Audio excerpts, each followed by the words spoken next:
Hey my friends, Sony G Master 70-200 f2.8 lens. What a sweet lens this is. It's got all kinds of buttons on it. It's got some programmable buttons. I mean, what other lens would you want? $2,600, kind of a steep price range.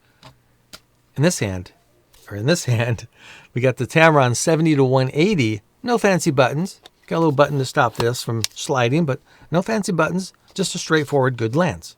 Which would you pick?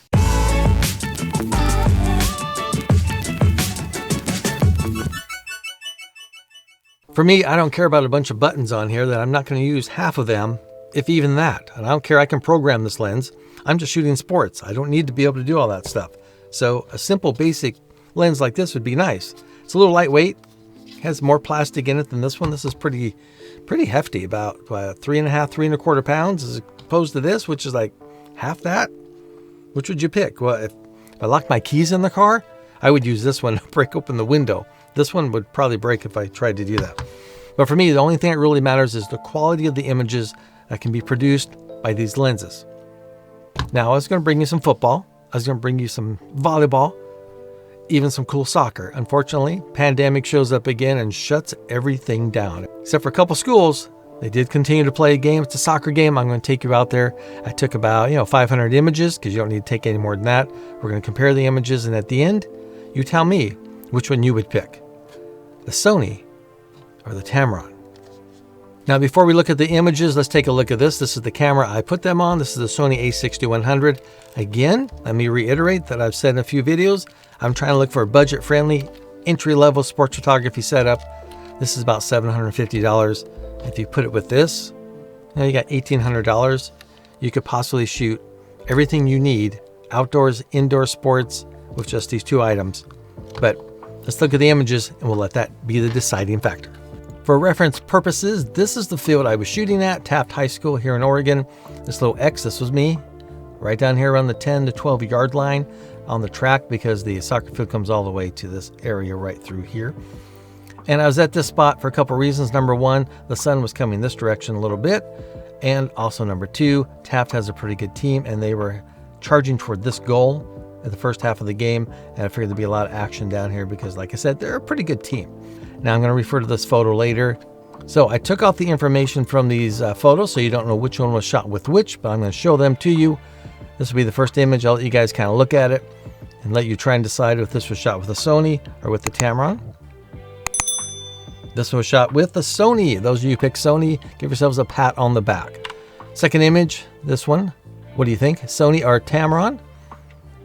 Sony. This was the Sony as well. This has been cropped in, and all these images have been edited just slightly. What I will do is go through a little bit later and pump up some of the colors a little bit more, then post them out to see if anybody wants to purchase them. Next image up. This one too. Yes, you're finding a pattern here. This is also shot with the Sony 70-200. And as I said, I was on the 10 to 12 yard line, so I was right next to him. Now I was waiting for him to actually do something a little more aggressive, to kind of kick the ball or make some type of movement, but he just kind of stood there like looking downfield waiting. Next image up. What do you think? Is this the Sony or the Tamron? And if you said Tamron, you are correct. If you said Sony, sorry, you lose this battle. Right, next image right here. What do you think? Sony or Tamron? This one is, yes, the Tamron. Pat yourselves on the back again if you got that guess correctly. All right, your guesses on this one, Sony or Tamron? That's right, this is the, no, it's not. You thought I was going to say Sony. This was shot with the Tamron. What do you think, Sony or Tamron? That's right, this is the Tamron as well.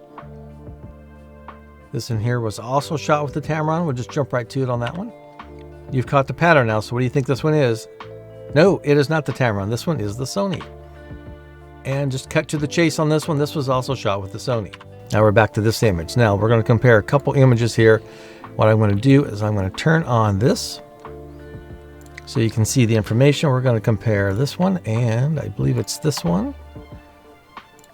So here you have the Sony on the left side, Tamron on the right side, 127 millimeters, 124 millimeters, very similar.